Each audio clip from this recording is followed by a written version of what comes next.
Jadi saya dibawa orang yang besar, diseret. Mimpi yang ketiga ini agak terang. Memang tempatnya gelap. Itu ayah saya. Ayah saya itu orang yang ngesot. Dan saya dilepas dan digandeng sama mereka yang ngesot itu ke tempat terang banget. Mereka yang akan nolong saya. Kasih hati kita sepenuhnya kepada mereka. Karena pada akhirnya mereka yang akan nolong saya. Apapun itu. Ini harus dikelola secara profesional. Saya mimpinya kalau satu anak punya satu ayah, mereka bisa didampingi. Oh, saya ikhlas Allah cabut nyawa saya. Assalamualaikum warahmatullahi wabarakatuh. Teman-teman semuanya, sahabat cinta Quran, dimanapun berada, alhamdulillah. Semoga semuanya tetap dalam keadaan sehat walafiat, dalam kondisi yang ya begini ya, semuanya serba tidak pasti dan luar biasa ya, harus tetap sehat jiwanya terutama ya.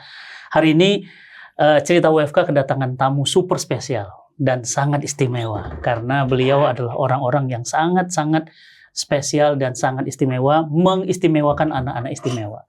Siapa lagi kalau bukan Ayah Mansuri. Assalamualaikum Ayah. Waalaikumsalam. Alhamdulillah, terima kasih selamat datang di cerita WFK. Sejak pertemuan kita di pertama itu, saya kepikiran untuk membantu apa yang saya bisa bantu. Alhamdulillah salah satunya hari ini bisa dibantu, bisa datang Ayah ke tempat kami, dan kami senang banget hari ini bisa ngobrol dekat dengan Ayah yang Masya Allah, saya terus terang tadinya nggak tahu rumah Mans apa ya gitu, teman-teman ngajak tuh. Begitu saya, ya Allah, kalau saya nggak tahu, ini salah banget. Saya bilang, wah saya diriin rumah singgah Al-Fatih, bangunin pesantren Tahfiz Tunanetra, ternyata nyambung sama Ayah. Makasih Ayah sudah datang dan terus memberikan energi besar. Saya tuh malu ya, Ayah 3 hari 5 tahun ya ngumpulin ribuan anak-anak dari seluruh Indonesia, kemudian memeluk mereka dengan kehangatan dan membiarkan mereka untuk menikmati masa-masa indahnya di Bogor kemarin. Tapi banyak teman-teman di sini yang pingin kenal lebih dekat. Ujuk-ujuk Ayah Mans, ya gitu ya. Rumah Mans, iya. Abdullah Mansuri, nama lengkapnya Abdullah Mansuri. Itu Ayah asli kelahiran mana? Saya asli dari salah satu desa terpencil di Rembang, Jawa Tengah. Rembang, Jawa Tengah. Jadi posisinya di ujung Jawa Tengah, perbatasan Jawa Tengah, Jawa Timur. Insya Allah. Di Kecamatan Sarang, tempat Yai Maimun Zubair. Iya, pondok pesantren beliau. Masya Allah. Nggak jauh dari rumah. Saya memang dilahirkan di dunia yang Islami, Ustaz, karena lingkungannya pondok pesantren, lingkungan pondok, dan memang diwajibkan sama ayah saya tuh untuk semua anaknya harus mondok gitu. Jadi perjalanan saya tuh bandel, Ustaz. Salah satu putra ayah saya yang paling bandel saya. Jadi waktu agak sedikit dipaksa mondok itu agak sedikit ogah-ogahan gitu. Tapi sempat digontor beberapa bulan, terus mampir di Kediri di Al-Islah pondok. Masya Allah. Nyantri rupanya ya. Nyantri walaupun nggak tuntas santrinya. Sama, saya juga santri yang nggak pinter-pinter.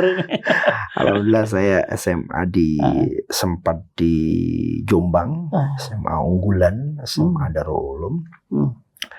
Walaupun akhirnya berakhir di SMA Negeri Tuban. Jadi memang sukanya keliling.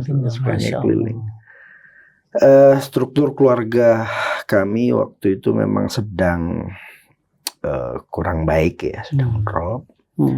Dan saya sempat berjanji dalam hati, biarkan saya berhenti, tidak melanjutkan. Kurang baik itu maksud ekonominya? Iya, struktur ekonomi keluarga kurang baik sehingga saya pengen mencoba keberuntungan membantu ayah dan ibu untuk untuk adik-adik. Nah dari situ nggak tahu Allah Saya ini nggak tahu Ustaz ya, saya tuh dulu ngamen di Jakarta pertama kali. Ngamen di Jakarta. Siapa sangka. Iya, jadi kami berlima yang kebetulan anak-anak pesantren juga mencoba untuk tahun berapa ya itu? Tahun 95 lah kalau nggak salah ya. Udah ngamen. Udah ngamen di Jakarta. Tapi Allah nggak berkehendak. Pengennya ada band gitu, pengennya jadi artis, tapi makanya Allah nggak cocok jadi artis. Dan waktu berangkat, saya tidak tahu Ustadz, memang saya di dunia ini paling takut sama ibu saya. Masya Allah. Jadi masih apapun, ada, alhamdulillah masih ada, alhamdulillah. Jadi apapun yang diperintahkan beliau, saya tidak akan pernah bisa nolak. Mungkin itu yang membuat Allah mudahkan membuka pintu-pintu yang berat, yang sulit. Jadi berlima ini ceritanya, Ustadz, berlima kami di Jakarta. Karena memang tidak ada keberuntungan, akhirnya satu persatu pulang ke Rembang. Saya sebenarnya sudah gak kuat juga, karena memang jadi waktu saya melangkah mau pulang juga, itu saya ingat kata-kata terakhir waktu pamitan peluk ibu saya itu, saya tidak akan pulang Bu kalau saya nggak berhasil. Itu yang membuat saya bertahan. Akhirnya saya paksakan untuk puasa, untuk menjaga agar tidak banyak kebutuhan. Tetap bertahan di sana. Tetap bertahan di Jakarta. Saya kos di Pramuka, gang masuk dekat Pasar Pramuka. Setiap habis sholat subuh saya jalan keluar, apa yang bisa. Kalau ngamen sendiri saya nggak ada keberanian, nggak ada nyali. Akhirnya saya masuk, saya ke ibu-ibu tukang buah itu, saya tanya, Ibu, boleh nggak saya jualin buahnya? Saya jualin di depan, tapi harganya saya naikin dikit. Terus begitu. Alhamdulillah bisa bayar kosan, bisa. Begitu jalannya, Ustadz, tiba-tiba singkat cerita, saya tidak tahu, yang awalnya pengen jadi artis dan memang saya merasakan sulitnya orang-orang yang punya karya itu bisa berkarya. Allah berikan jalan, saya punya satu label musik yang mengangkat karya-karya orang dari bawah. Namanya Mansin Entertainment, waktu itu saya bangun. Dan nggak tahu, karena memang saya ngais rezeki di pasar, Allah juga jadikan saya ketua pedagang pasar seluruh Indonesia sampai detik ini. Jadi itu ceritanya sampai sekarang. Dan mungkin nggak banyak orang tahu di podcast, karena memang saya pikir apalah saya, nggak perlulah orang tahu tentang saya. Yang paling penting adalah semua yang kita kerjakan ini membawa manfaat ke orang lain. Jadi dari mulai ngecer pedagang pasar sampai sekarang, jadi dipercaya sampai sekarang jadi jagain pedagang pasar Indonesia sampai sekarang. Sampai sekarang saya pengen berhenti sebenarnya, Ustadz, karena ya udah terlalu lama lah, sudah waktunya regenerasi. Untuk Jakarta atau seluruh Indonesia? Seluruh Indonesia. Ya. Masya Allah. Jumlah pedagang itu kan pasar juga pentingnya besar, mengenal lebih dekat. Saya tuh nggak kenal. Kan enak, nanti saya mau buka di pasar, enak, hubungin aja ya Mas. Ya mau dagangnya, mau jaga. Konfliknya terlalu banyak di pasar, Ustaz. Jadi Insya Allah. ada kebakaran pasar, Iya, ada pasti. benturan Ada di bawah. pasar, Ya, dan ada saya ngerasa macam-macam. bahwa kurang banyak memberi manfaat lah. Jadi waktunya saya berganti. Tapi nggak pernah ada yang mau ganti. Nggak tergantikan. Bingung. Tapi insya Allah tahun depan saya sudah selesai ya, 15 tahun menjadi ketua umum, dan saya sudah dari hati ke hati sampaikan ke anggota, sudah waktunya lah ada regenerasi. Saya juga sudah ada umur ya, sudah lelah, jadi sudah waktunya harus ada regenerasi, lebih lincah, harus lebih lincah. Kalau jalan ke ayah dan ibu masih ada? Ayah sudah 6 tahun ya, berpulang. Ya. Itu yang saya berikhtiar untuk ayah saya bisa sembuh. Ayah ini salah satu orang yang mengajari saya. Ayah ini lurah, Ustaz. Jadi Dulu itu orang yang paling saya idolakan tuh ayah saya. Masya Allah. Jadi setiap persoalan rakyatnya itu tidak pernah absen ayah saya. Setiap persoalan. Jadi sela-sela ruang tamu dengan ruang keluarga itu ada lubang-lubang kecil gitu. Saya selalu ngintip setiap malam itu. Ada orang mau cerai, akhirnya diberikan, iya. Kasih solusi, nggak jadi. Masya Allah. Ada, pokoknya setiap persoalan pindah ke dia. Iya, pindah ke. Dan dari situ saya belajar banyak bahwa mengasihi orang lain, memberikan solusi itu lebih baik daripada memberikan uang dan memberikan materi. Itu yang saya belajar banyak. Jadi kehilangan ayah saya itu sama seperti saya kehilangan separuh raga saya sih, sama. Karena dan saya merasa bahwa ikhtiar saya nggak berhasil. Ayah saya tuh waktu saya bawa ke Jakarta, saya ikhtiari untuk sembuh ya karena ada pembekuan pembekuan ada darah di otak itu. Sempat operasi di Semarang, tetapi sempat sembuh, tapi ada gejala yang cukup kurang baik. Akhirnya saya bawa ke Gatot Subroto. RSPAD. Iya, di RSPAD. Di situ saya sebenarnya nggak yakin bahwa saya bisa ya. Karena kebetulan waktu di UGD itu sudah 14 jam nunggu kamar, nggak ada kamar. Ya Allah tolong bantu saya, waktu itu saya bilang. Adanya cuman VVIP, ya Allah. Saya mau ayah saya semua. Masya Allah. 2 bulan di situ sudah mulai membaik, minta pulang. Akhirnya pulang setelah dari rumah 2 bulan 3 bulan Allah lebih sayang sama beliau. Jadi menurut saya ikhtiar saya kurang maksimal di situ. Dan sejak itu saya merasa saya biasanya ada tempat mengeluh, biasanya kalau ada apa-apa saya telepon. Tiba-tiba saya sudah nggak punya lagi. Jadi tempat bersandar saya di ayah, setelah nggak ada tempat bersandar, saya harus bisa jadi tempat bersandar banyak orang. Itu sebenarnya yang mendorong saya tidak hanya anak disabilitas, tapi anak-anak yang tidak punya ayah. Saya bisa jadi ayah bagi mereka. Masya Allah. Begitulah Allah ngatur jalan hidup ini. Nah akhirnya kemudian jadi ngurusin pasar, kemudian ujuk-ujuk ada ketemu anak-anak istimewa. Ini gimana awal ceritanya sampai kemudian hadirlah Rumah Mans? Dulu awal mulanya sebenarnya kebalik sebenarnya Ustadz. Awal mulanya itu saya karena banyak anak-anak yang tidak punya ayah. Akhirnya live saya itu naikin anak-anak yang nggak punya ayah. Sebenarnya awal mulanya.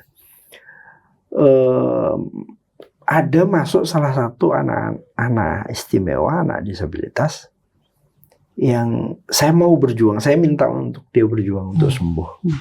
Karena saya meyakini apapun persoalan yang ada, kalau dia mau meyakini bahwa dia bisa menyelesaikan persoalannya dari hati dia yakini bahwa itu bisa diselesaikan, saya yakin bisa selesai. Ini yang saya yakini. Saya berkali-kali terbentur kalau hati saya masih yakin Allah bantu saya. Pasti bisa. Pasti bisa. Tidak pernah ada jalan yang nggak mungkin gitu. Itu yang saya yakini. Dan ini saya tularkan kepada anak-anak saya yang tidak punya ayah sebenarnya. Awal mulanya sebenarnya itu, Ustaz. Tidak punya ayah itu bisa ada ayah tapi tidak berfungsi, atau tidak punya ayah sama sekali? Sementara itu memang tidak punya ayah sama sekali. Tidak punya ayah sama sekali. Tapi ketemu Tia, ada anak yang dia punya ayah sebenarnya, tapi dia mau berjuang, tapi saya harus jadi ayahnya. Iya nak, aku jadi ayahmu, tapi kita harus berjuang ya. Kita berjuang. Pelan-pelan dia mulai gerakan tangannya. Dia lumpuh 18 tahun, Ustaz. Lumpuh 18 tahun? Iya. Dia jadi pulang dari sekolah SMP, jatuh kepalanya kena kebentur, akhirnya koma, 2 minggu sadar, lumpuh, nggak bisa bergerak sama sekali. Dan itu pelan-pelan, alhamdulillah Allah. Ini salah satu anak saya non Muslim, Ustaz. Ya pertanyaannya begitu, kok ayah mau, kita kan beda, kenapa mau jadi ayahku? Kamu berhak jadi anakku, siapapun. Dan alhamdulillah pelan-pelan bisa, sampai pada akhirnya dia ngechat saya gini, ayah, aku pengen ngasih kejutan ke ayah. Kalau ayah mau datang ke Medan, ke rumahku, orang Medan, iya, saya akan menyambutmu dengan berlari. Tiap hari saya lihat live-nya, dia masih belum bisa berdiri, lumpuh, berdiri pun masih belum bisa. Ya dia berjuang untuk berdiri menggunakan kursi roda gitu. Iya. Tapi memang waktu itu masih nggak mungkin sepertinya untuk dalam waktu sesingkat itu. Dan begitu datang? 2 bulan saya datang, dia pakai sepatu sambil berdiri dan dia lari menyambut saya. Allah Akbar. Semua orang nggak ada yang nggak nangis di situ, termasuk keluarganya. Karena itu hal yang nggak mungkin buat dia. Menurut karena semua orang, termasuk saya. Saya pun merasa bahwa ini hal yang nggak mungkin. Iya, lumpuh. Dan dia, ya Allah, dorongan cinta, dorongan kekuatan, ini yang saya keyakinan, iya. Ini yang saya yakini, Ustadz, bahwa ratusan anak saya yang pulih, yang bangkit, yang berhasil, yang sukses sampai detik ini, yang sembuh, itu karena dorongan keyakinan itu. Keyakinan dari hati, dari pikiran. Dia percaya sama saya, dan saya kembalikan kepercayaan itu ke mereka. Ya Allah mudahkan jalan itu. Itu pertama kali ketemu untuk dirikan rumah Mans di Jakarta? Enggak. Jadi sembari dia berjuang, ada beberapa anak-anak saya yang lain yang datang. Masya Allah. Semakin viral bahwa dia bisa berdiri, dia bisa jalan, semakin ramai lah. Banyak. Itu. Ya Allah. Awal mula mungkin cuma 70 orang, Ustaz. Sekarang ribuan. Sekarang se-Indonesia udah berapa? Hampir 4.000, Ustaz. Allahu Akbar. Iri saya bisa 4.000 anak ini. Ini ayah paling banyak anaknya di sedunia. Ya sebenarnya saya pengen bukan ayahnya, Ustaz. Tetapi anaknya. Anaknya yang harus kita tunjukin. Ayahnya bukan siapa-siapa. Karena saya meyakini bahwa saya ini nggak akan lama hidup di dunia, Ustaz. Nggak akan lama. Saya nggak tahu pulang dari sini. Allah cabut nyawa saya nggak tahu. Tapi saya mimpinya akan ada ayah-ayah baru. Karena jumlahnya besar sekali anak disabilitas. Jadi jangan lihat ayahnya, tapi lihat anak-anaknya. Gak penting ayahnya, anak-anaknya yang jauh lebih penting. Jadi saya mendorong, makanya awalnya rumah Mans, oke lah, nggak apa-apa rumah Mans. Kemarin saya sampaikan ke pengurus, saya sampaikan ayah ini nggak akan lama lagi di dunia. Kalau masih ada Mans-Mansnya, kalau ayah udah nggak ada, mati juga ini. Maka kemarin di pertemuan kemarin nama rumah Mans saya ganti, Ustaz. Oh, di acara kemarin kita yang kita ketemu. Saya ganti menjadi rumah istimewa. Rumah istimewa. Ini rumahnya anak-anak istimewa. Anak-anak istimewa. Bukan rumahnya Mansuri, bukan rumahnya ayah Mans. Ini rumahnya anak-anak istimewa. Maka syarat menjadi anak saya itu cuma 2. Yang pertama mau mengasihi sesamanya, menyayangi orang-orang yang ada di sekitarnya. Karena banyak anak-anak saya yang memendam dendam terhadap orang-orang yang meninggalkannya. Pasti. Saya punya anak luka jiwanya nggak main-main. Iya, nggak main-main. Saya punya anak namanya Niatus. Dia keras sekali, dia dendam terhadap orang tuanya. Ya saya memaklumi, dari lahir dibuang di pinggir sungai sama Allah, karena kondisinya yang tidak karena ideal. Kondisinya yang tangannya tidak sama dengan tangan orang lain. Dibuang oleh orang tuanya. Dibuang sama orang tuanya, diangkat sama kakek neneknya, di hidup kakeknya itu jualan balon, Ustaz. Berjuang kakeknya sampai SMA. Saya kenal dia, saya dorong untuk dia kuliah. Ayah insya Allah siap bantu bulanannya. Tapi nggak sampai 1 bulan, ayah nggak usah gak usah bantu saya. Saya sudah dapat endorse, saya sudah bisa tulis tangan saya. Walaupun begitu tetap dendam itu sulit. Maka syarat itu saya utamakan. Saya punya anak Dini yang mungkin Ustaz juga pernah kenal. Hilangkan rasa benci itu terhadap orang lain. Sayangi mereka. Apapun mereka punya alasan yang mungkin kita tidak tahu. Kalau kita bisa mengasihi mereka, kita bisa sayangi mereka, maka Allah akan bukakan jalan-jalan rezeki itu. Allah akan bukakan kesempatan-kesempatan baru itu. Sayangi orang lain. Maaf. Yang kedua adalah maafkan. Maafkan ini yang cukup berat. Kalau sudah bisa memaafkan orang lain, disakiti, digebukin, dihianati, ditinggalkan. Kalau bisa memaafkan, maka akan ada ayah-ayah baru yang akan datang. Akan ada lebih banyak kasih sayang itu muncul kepada kita. Dan itu dibuktikan sama anak-anak kami. Alhamdulillah 2 ini menjadi kesepakatan bersama bahwa syarat jadi ayah, anak ayah itu menyayangi sesama dan memaafkan.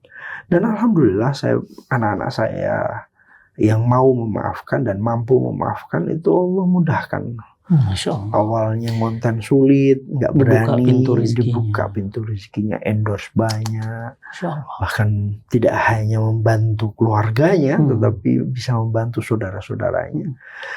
Mimpi ini memang belum apa-apa Ustadz. Saya bersyukur hadirnya Ustadz Fatih, hadirnya orang-orang yang mau mengasihi anak-anak saya itu menjadi pintu awal keyakinan saya bahwa ini bukan perjuangan sendiri, ini perjuangan bersama. Dan saya wakafkan anak-anak saya ini untuk juga dididik, didampingi, disayangi. Sama seperti saya menyayangi mereka. Tapi ayah izin, saya tuh nggak habis pikir. Karena gini, kita itu kan ada masalah juga dengan diri kita. Ayah juga punya keluarga, punya istri dan anak-anak. Itu saja ada problem sendiri. Tapi ayah men-take over 4.000 anak.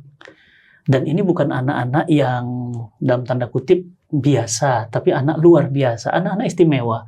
Saya datang dan lihat langsung ada yang tidak bisa melihat, ada yang tidak bisa mendengar, ada yang tidak bisa berjalan, ada yang tidak bisa bicara, ada yang bahkan punya penyakit yang rasanya hanya Allah aja yang bisa sembuhkan, nggak mungkin secara medis bisa sembuh. Itu datang kumpul, itu kan problem semua.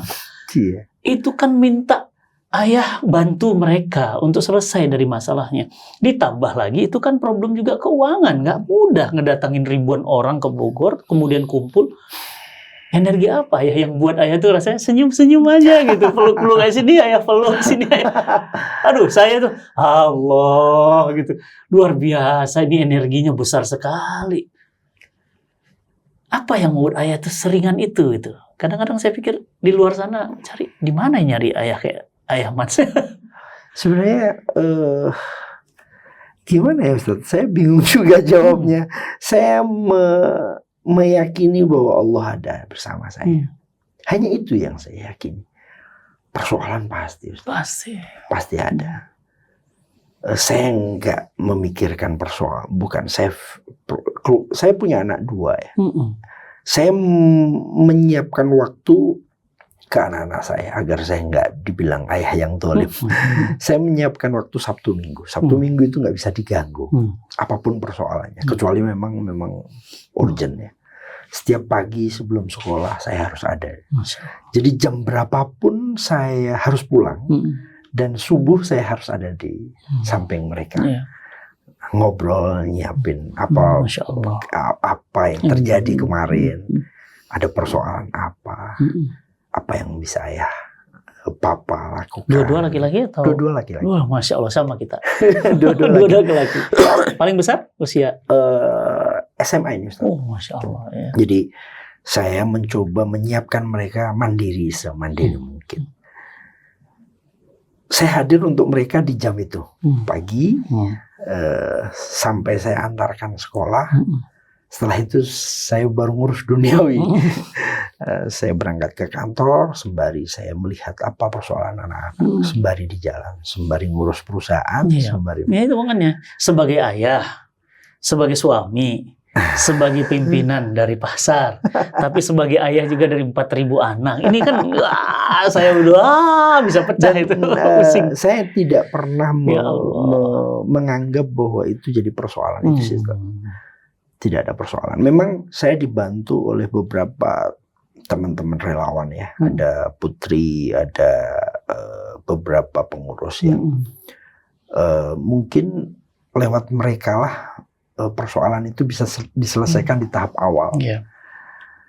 Tetapi kalau memang sudah berat, baru mungkin mereka akan cerita ke saya. Sebenarnya sudah ada filternya, jadi saya nggak terlalu berpengaruh. Jadi kalau boleh tahu, boleh jelasin dikit setelah pagi, siang, itu saya biasanya menyelesaikan persoalan usaha ya.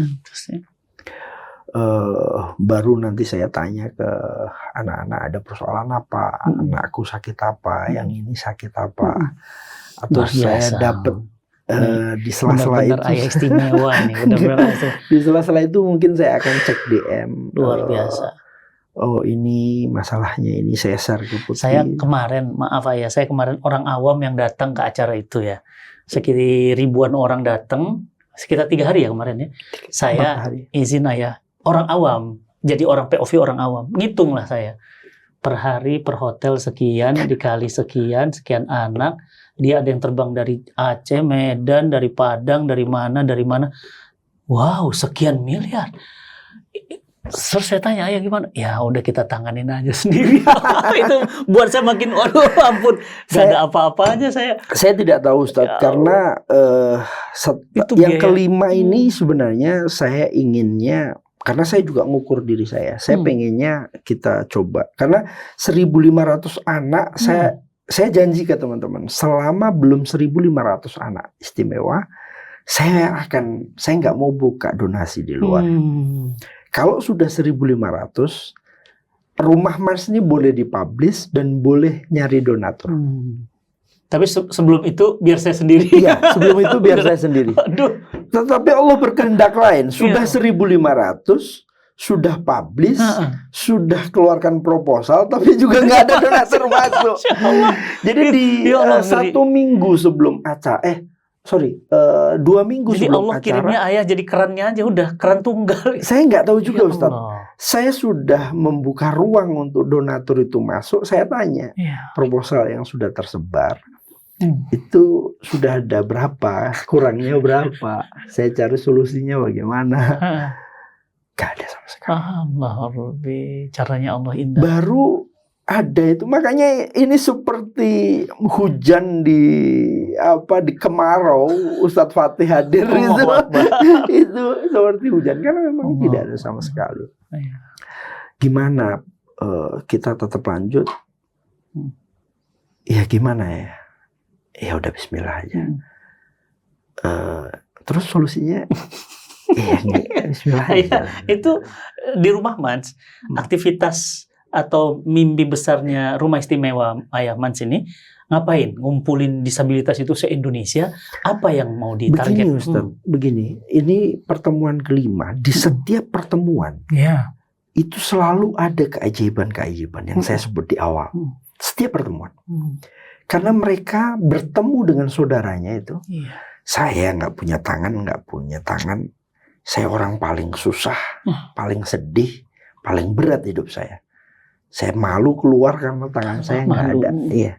Begitu dia datang, dia saya nggak punya tangan, cuman itu nggak punya mata, punya kaki. Jalan ngesot, saya masih bisa jalan. Akhirnya dia tersenyum. Yang awalnya dia nangis itu dia tersenyum. Ya Allah, saya nggak bersyukur itu nggak punya kaki. Yang nggak punya kaki juga sama Ustaz. Saya nggak punya kaki paling sedih. Itu ada saudaraku nggak bisa lihat dunia, nggak punya kaki, nggak punya tangan. Allahu Akbar, ya Rabbi. Sama juga, sama. Ya Allah, saya paling sedih. Engkau uji saya paling sedih. Saya nggak punya tangan, nggak punya kaki, nggak bisa melihat dunia. Tapi ada saudara saya yang nafasnya harus pakai oksigen seumur hidupnya. Kemarin sampai datang ada yang masih pakai. Iya sama. Seumur hidupnya harus pakai oksigen. Jadi di situ tempat dia nangis dan dia tempat tertawa gitu, bersyukur dia. Selama ini 20 sekian tahun saya menyendiri di kamar, saya sedih. Ternyata ada yang lebih berat dibanding saya. Jadi buat kita nih malu ngeluh. Jadi itulah tempat di mana orang bisa memulai hidup barunya, Ustaz. Kenapa penting pertemuan itu? Karena itulah tempat yang membuat dia membuka lembaran baru. Masya Allah. Dan itulah keajaiban muncul setelah keyakinannya berubah, setelah cara berpikirnya berubah. Kenapa saya sedikit paksakan itu? Saya, Bud, ada apa, Bud? Ya, sudah nggak ada apa-apa. Saya masih ada rumah. Ya Allah. Ada sertifikat. Oh, enggak deh. Setiap tahun. Untuk anak-anak. Setiap tahun. Mulai mobil terjual. Ya Rabbi. Itu sudah terbiasa. Tapi Allah, buktinya Allah selesaikan ada itu. Sampai tahun ini. Tahun depannya ada lagi. Ada lagi. Kok nggak jadi beban ayah? Apa sih yang dibebani di dunia ini? Apa? Kan nggak usah jadi. Biar itu ditanggung sama ayah. Yang lain kalian jalan aja. Kalaupun orang lagi nanti biar ayah yang ngobrol. Sabar ya, waktunya ada. Masya Allah. Tapi begitulah hidup ini, Ustaz. Begitulah ini. Tapi hal yang paling penting adalah mereka menemukan jalannya. Mereka menemukan kesembuhannya. Mereka menemukan keyakinannya. Itu jauh lebih mahal dibanding mereka harus ngunci diri di kamar, meratapi hidup, bahkan ada yang bunuh diri. Ada yang bunuh diri. Jadi kalau itu kesulitan harus ditimpakan ke saya, itu nggak ada artinya bagi saya. Ya, saya masih punya Allah, saya masih ada tempat bersandar. Paling saya sujud nangis, ngadu, sudah. Setelah itu, ya udah. Ngadulah ke ayah. Nanti ngalirnya, nanti saya di tempat sujud. Biarkan itu urusan saya dengan Allah. Kan ada urusan dengan anak-anak saya biar sama saya. Ada keluhan, ya ke ayah aja. Dan ini sudah 5 tahun berjalan. Sekarang sudah 4.000 lebih. Masya Allah. Ditambah anak-anak yang sekarang saya tidak tahu kalau saya posting konten apakah ayah cuman mau jadi ayahnya anak istimewa. Enggak, aku ayahmu juga. Dan enggak banyak itu, yang enggak sedikit itu yang ayah saya mau mengakhiri hidup aja. Ya, pasti enggak mudah itu. Jangan. Sekarang sudah ada ayah. Ayo kita berjuang bareng. Walaupun ayahmu ini masih ayah online ya, berjuang bareng. Ayah, selain pertemuan itu menguatkan rasa di antara mereka, kemudian mereka jadi semakin bertambah bersyukur dan membuka lembar baru.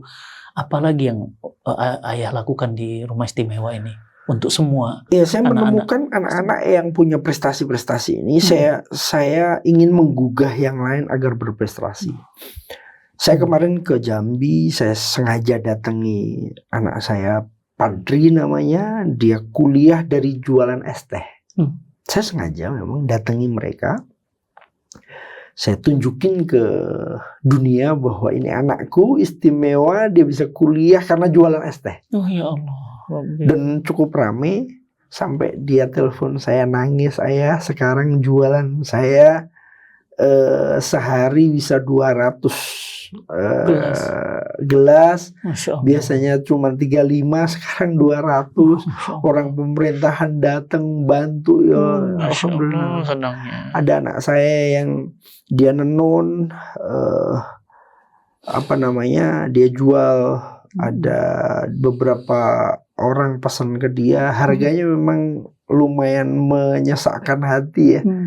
Tapi sekarang justru naik harganya setelah saya coba naikkan. Begitu juga seterusnya. Saya ingin anak-anak saya yang punya karya itu saya naikin. Mimpinya mereka dikenal lebih banyak orang, mereka banyak dagangannya dan harganya lebih manusiawi karena sebelumnya nggak manusiawi harganya. Mimpi besarnya sebenarnya Ustadz pengen ada usaha yang dikelola oleh yayasan, yang Masya itu Allah. juga ada hasilnya, Betul. agar pertemuan tahunan juga juga bisa lebih besar bisa lagi. lebih besar lagi. Tapi memang tidak mudah, Ustaz, tidak mudah. Tapi yang paling penting adalah mimpi saya ada ayah-ayah baru yang mau mendampingi anak-anak saya. Tangan saya cuma 2, kaki saya cuma 2, saya Nanganin tidak sekian tahu, ribu nggak anak. mungkin. Oke. Tapi paling tidak ini jadi role model bagi semua ayah di luar sana untuk kasihi mereka apa adanya. Jangan berharap pujian dari manusia, jangan berharap viewers, nggak penting itu. Jangan pujian dari manusia itu nggak ada pentingnya sama sekali, Ustaz. Kalau kita Ustadz puji saya, besok saya kena fitnah, selesai itu pujian. Selesai pujian itu. Jadi menurut saya nggak penting pujian itu, dan nggak perlu juga orang banyak tahu. Makanya kalau Ustadz Fatih baru tahu sekarang, wajar saja, karena memang kita nggak membuka diri ke pihak lain.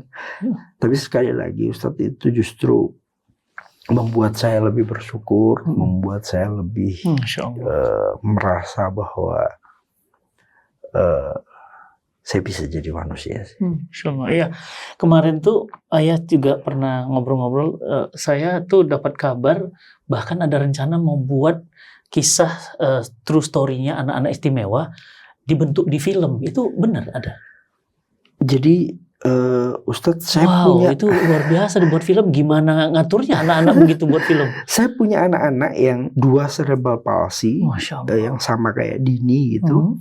Ini jadi tempat ejekan orang, selalu diejek orang. Ada satu namanya Bella, wah itu aslinya nggak begitu, itu bohongan gitu. Banyak dibilang itu bohongan, padahal bener cerebral palsy. 2 anak ini dari Aceh. Yang satu Niatus yang saya cerita tadi, ada Bambang ya. Pertemuan pertama dengan saya ini Bambang Ceper namanya. Pertemuan pertama sama saya itu nggak punya sosmed, Ustaz. Dia ngunci kamar di kamar karena ceper dia, karena pendek, nggak berani keluar rumah, nggak berani kemana-mana. Waktu ketemu saya, dia lihat saudara-saudaranya, hanya dia berani ngonten, dia berani menunjukkan bakatnya. Sekarang followersnya udah jutaan. Masya Allah. Ada lagi namanya Rain, dia bisa, dia tangan dan kakinya nggak seperti biasa, tapi dia bisa main piano, Ustaz. Dia bisa main piano. Saya buatkan dia single, dia punya lagu sendiri, akhirnya dia bisa mencicipi industri musik nasional.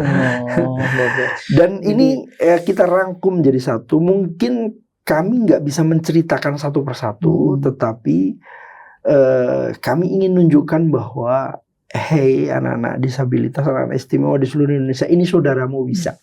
Yang selama ini Ustadz, mereka main film hanya sebagai pelengkap, ini mereka main sendiri sebagai pemeran utamanya.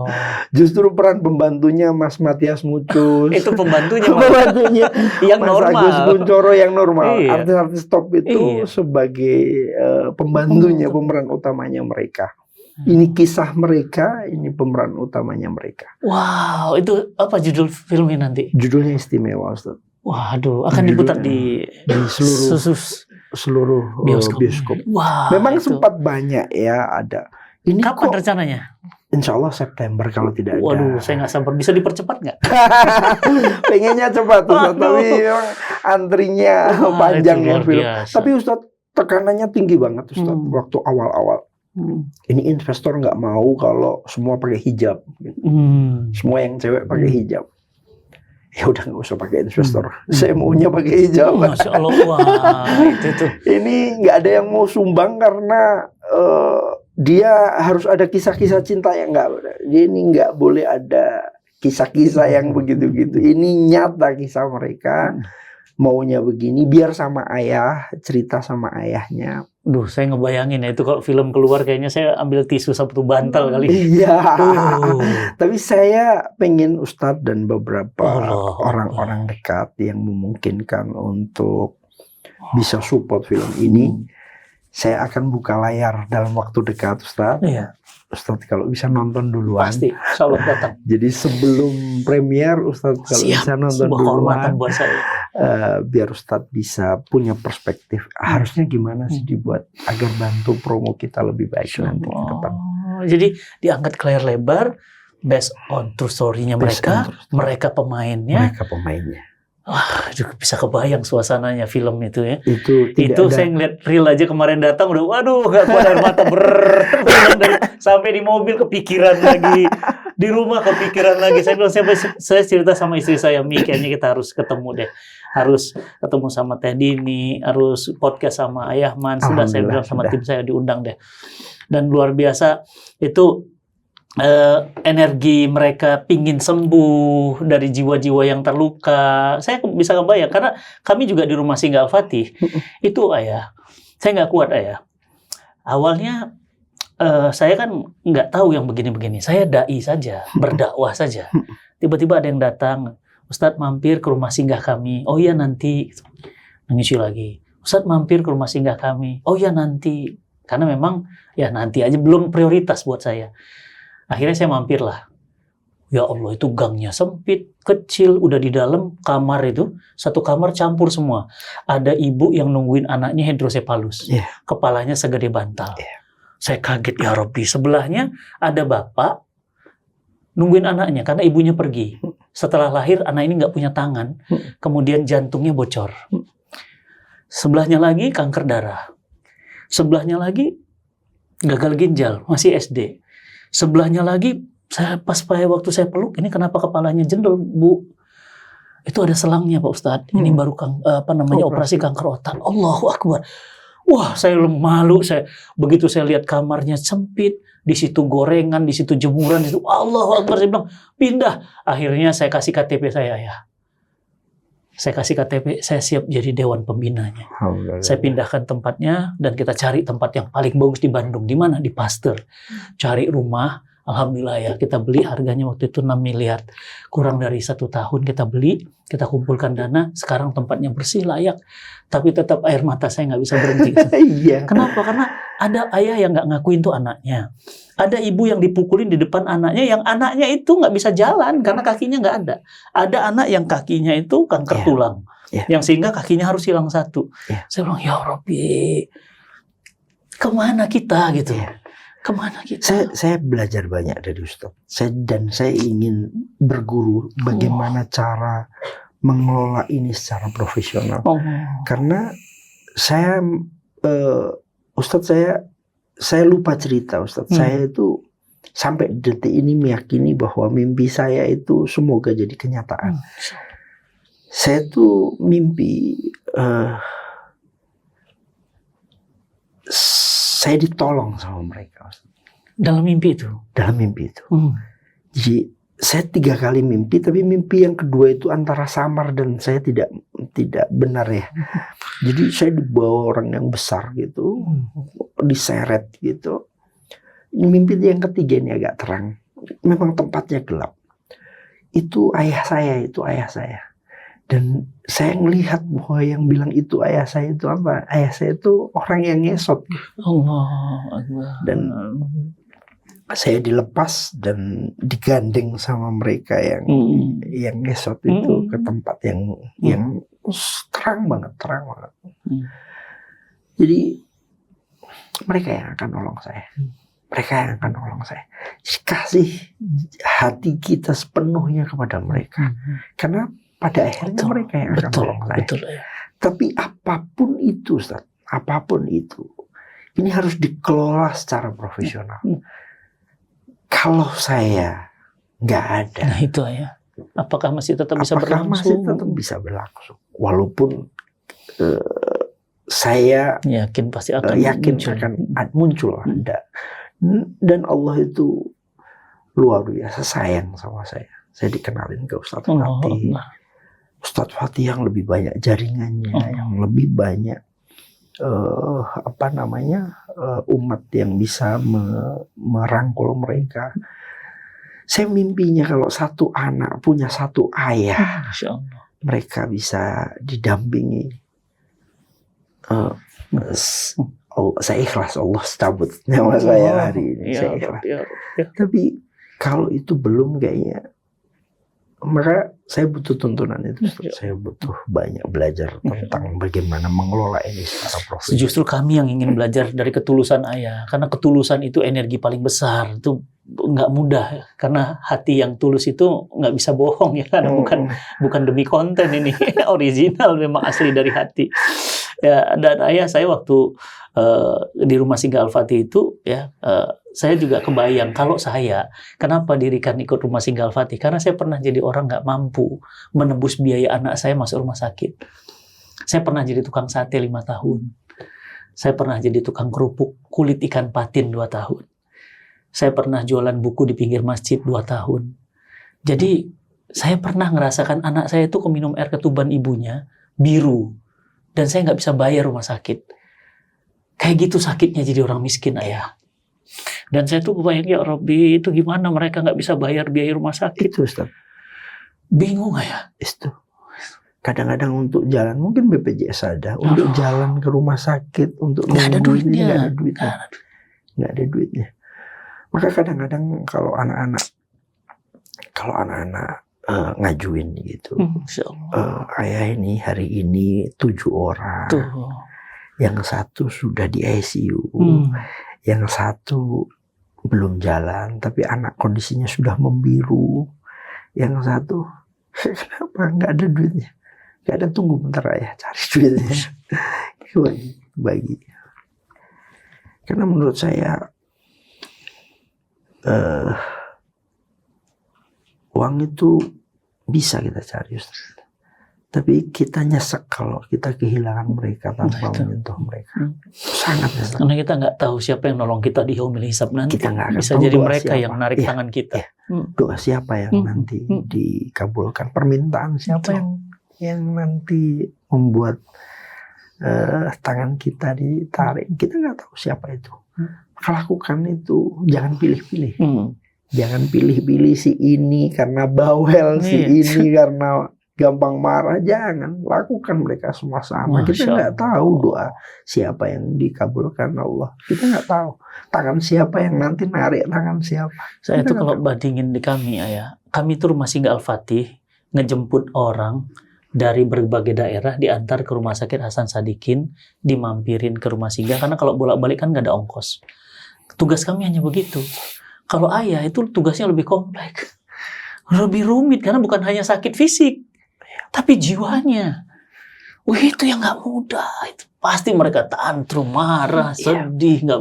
Itu ya Allah. Saya bersyukur sekali, Ustaz. Saya bersyukur sekali. Yang tantrum, yang marah, yang saya kemarin sempat singgah ke Lampung, ketemu dengan hampir 100 anak saya. Dia gampang pukul-pukul dirinya sendiri. Ayo nak, ceritain ke ayah kamu, kenapa?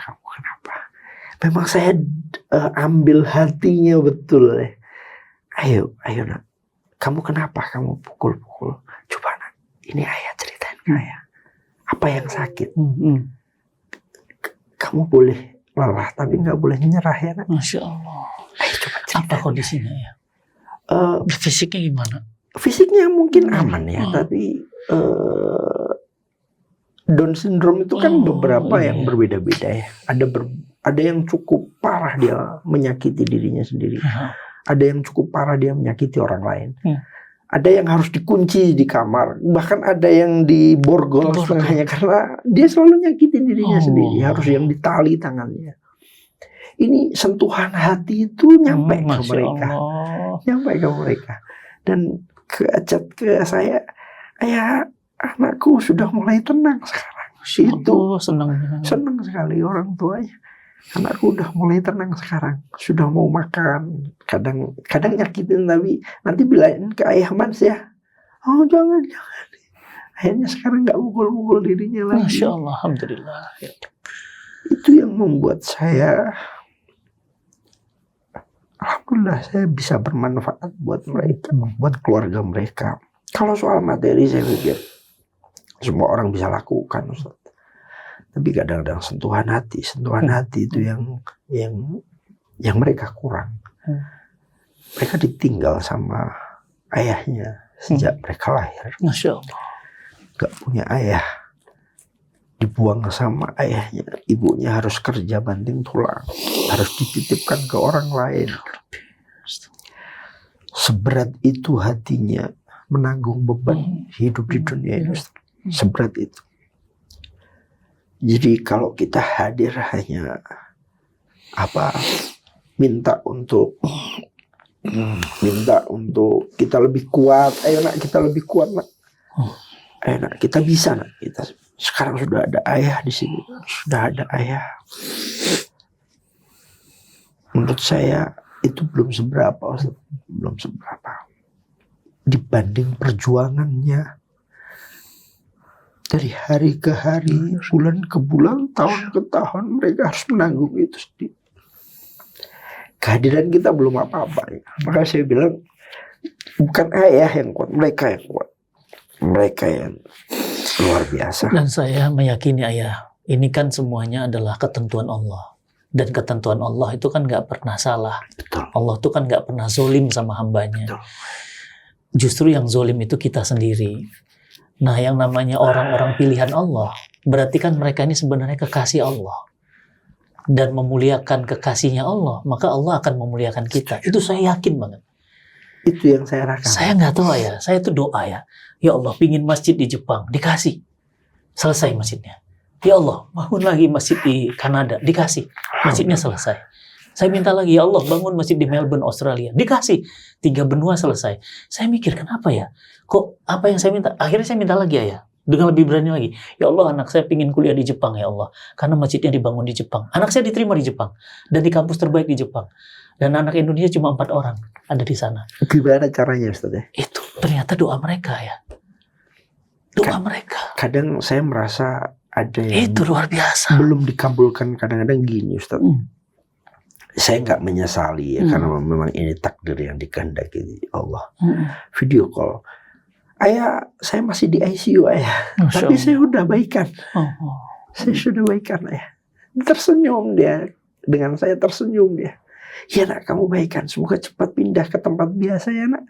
Kita pulang ya, nanti ketemu ayah. Kamu harus kuat ya. Ya ayah, saya kuat ayah. Saya ini udah enakan. ICU loh. ICU. Masya Allah. Tutup telepon 2 jam kemudian dapat kabar dia nggak ada. Allah. Itu saya bilang, kadang-kadang Putri sampai, ya kok kita ditinggal ya sama mereka gitu. Iya. Mungkin itu yang belum diijabah sama Allah. Saya minta anak-anak saya lebih baik, sehat. Mungkin itu yang belum diijabah. Saya pengen itu Ustaz belajar gimana agar anak-anak saya yang sakit itu bisa sembuh. Amin. Amin. Amin. Yang di ICU dia cerita, Amin ya Rabb. saya udah baik ya, saya udah baik, udah enak. Saya ngerasa saya ini kayaknya udah sehat. Mereka harus pergi cepat begitu. Di Bandung saya diundang sama Kang Sule di Subang. Saya tidak tahu, perasaan saya selalu ada perasaan itu, Ustaz. Selalu ada. Ayah, ini anakmu sekarang di ICU. Kondisinya sudah nggak baik karena sudah koma, sudah nggak sadar. Masya Allah. Saya ke sana. Dari Subang. Sekalian saya minta anak-anak kumpul juga. Saya ke Bandung. Waktu saya perjalanan jam 12 malam itu, saya dapat chat lagi. Sadar lo ya. Ayah mau kesini, sadar dia. Masya Allah, luar biasa energinya. Saya nyampe jam 1:30, saya naik ke atas. Tapi saya perasaan sudah nggak enak, Ustaz. Walaupun sadar kondisinya membaik. Sakit apa ya?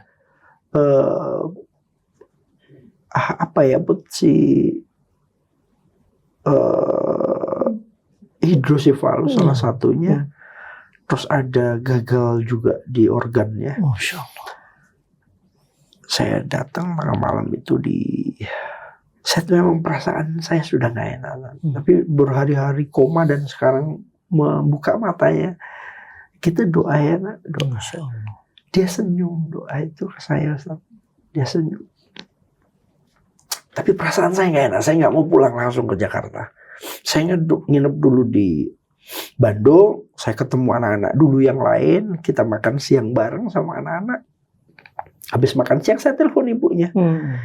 Anakku udah baik kan ya? Udah baik. Saya mampir ya. Enggak apa-apa ya. Ayah capek. Ayah langsung aja nggak apa-apa. Udah enak kok. Udah apa? Udah membaik. Akhirnya saya pulang.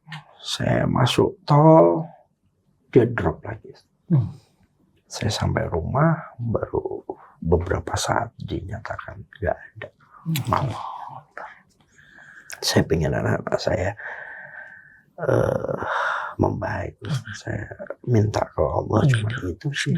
Tapi saya kalau bilang ke anak-anak yayasan yang termasuk ke Putri, ke beberapa teman-teman, kita harus mulai ikhlas dari sekarang. Harus kita ikhlaskan. Sekuat apapun kita berjuang, sekuat apapun kita berdoa, kalau memang sudah waktunya kita nggak akan bisa berpulang. Tapi rasanya nyesek. Iya, nyesek pasti. Itu saudaramu, itu anakku pasti nyesek, nggak mungkin nggak. Tapi itu jalan yang harus kita lalui, yang harus kita tempuh. Dan memang sebenarnya ya, begitu saya dalamin di rumah Singgal Fatih juga, nanti saya akan ikut bantu juga di rumah istimewa.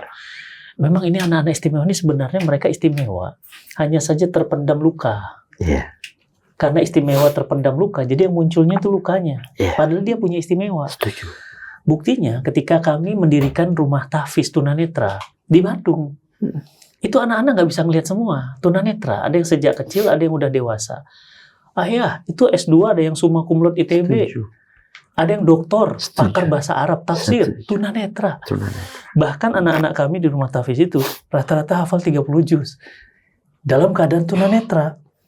Jadi sebenarnya mereka ini kalau selesai dengan dirinya, Allah buka itu pintunya. Wow, bisa dahsyat sekali. Istimewa itu. Saya menemukan itu juga. Saya menemukan juga. Maka damaikan dirinya. Buka ruang-ruang yang tertutup itu. Ruang-ruang gelap itu dibuka. Yakinkan dia. Kalau itu bisa dilakukan, saya yakin jalannya jauh lebih baik. Ratusan, Ustaz. Ratusan, nggak hanya 1-2. Kalau 1-2 mungkin kita masalahnya jumlahnya besar. Ratusan yang punya potensi di luar dugaan kita itu banyak sekali. Jadi menurut ini tugas kita bersama. Kalau saya nggak mau protes juga negara nggak hadir. Tapi kadang-kadang kita nanya sebagai manusia, kemana ya para menteri gitu, Bu Menteri Sosial atau Bapak Menteri Sosial ya. Ini gimana nih ya Allah gitu ya. Ini kan anak-anak Indonesia, asli Indonesia. Dan aset yang luar biasa. Aset yang luar biasa. Kadang-kadang Ustaz, kita nggak tahu ya, atlet-atlet disabilitas kita itu di luar jaga-jaga ya. Juara di luar negeri. Tapi nggak sama seperti yang atlet-atlet yang ada.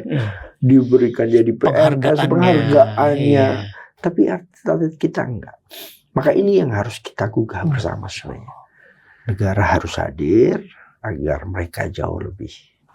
Tapi hadirnya Ustadz Fatih, hadirnya teman-teman yang lain yang mau menjaga mereka, mendampingi mereka, membantu mereka, itu yang membuat akan hadir ayah-ayah baru, akan hadir orang-orang baru yang mengasihi mereka melebihi dirinya sendiri.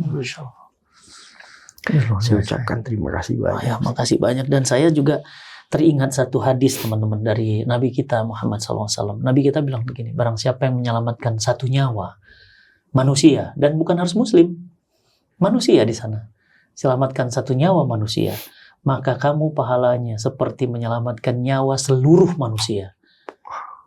Ayah udah berapa ribu nyawa. Itu yang saya iri beneran. Saya boleh ikut ayah bantu-bantu. Saya bilang nggak apa-apa lah, saya tukang ngepel-ngepel. Jadi ayah lebih, kata Nabi, dan barang siapa yang membunuh atau menghabisi nyawa satu manusia, bukan muslim, bukan kafir, muslim bukan kafir, bukan manusia, membunuh satu aja, maka dosanya seperti membunuh seluruh manusia. Waduh, saya bilang bahaya nih orang. Orang yang paling banyak membunuh adalah orang-orang yang justru membunuh karakter manusia, membunuh potensi manusia. Bahkan jadi normal, tapi dia seolah jadi disabilitas. Ini kan membunuh. Itu saya sedih banget kemarin lihat konten. Hampir saya emosi buat react tuh. Cuma saya mikir-mikir, wah ini kalau saya buat react jadi panjang lagi nanti. Sudahlah, biar udah. Tapi yang perlu penting, memang. Tapi akhirnya nasihat-nasihat untuk mereka itu perlu. Perlu. Saya mohon Ustaz kalau bisa memberikan masukan ke mereka. Itu nggak layaknya dihina gitu loh. Nggak layaknya dihina. Ke kita aja kalau dibegituin itu kan rasanya ya Allah gitu. Jadi itulah. Semoga setelah ini ada titik jerah. Nggak banyak yang melakukan itu. Dan sekali lagi saya menyesal Ustadz kalau kemarin Ustadz waktunya nggak banyak memberikan nasihat banyak kepada anak-anak saya. Saya berharap tahun depan saya siap bantu. Ustadz harus menjadi ayah Ustadz buat mereka. Kalau kami sebutnya ayah Mans, ada ayah Ustadz, ada ayah. Mungkin semoga ada ayah atau kakak-kakak yang lain yang bisa mendampingi perjuangan mereka. Dan saya mau banyak kelas yang Ustadz atau Umu bantu meyakinkan mereka. Mereka butuh sentuhan hati itu, butuh keyakinan. Dalam waktu dekat Ayah, insya Allah Cinta Quran juga ingin ngasih kelas gratis, program training cepat, metode super cepat baca Quran. Insya Allah kita udah koordinasi sama teman-teman di Rumah Istimewa. Ini sudah 350.000 orang seluruh Indonesia bebas dari buta aksara Quran dengan metode ini. Kami pingin kasih free. Alhamdulillah. Dan kami juga pingin banget untuk kemudian di setiap nanti Nusantara, di setiap rumah disabilitas, kita bisa bangun kayak rumah pemberdayaan mereka sehingga mereka bisa berkontribusi buat negeri. Selain di Jakarta, saya mohon Ustadz bisa hadir di Sumbar, di Riau, di beberapa daerah. Tempatnya biar di rumah kita, di tempat singgah kita.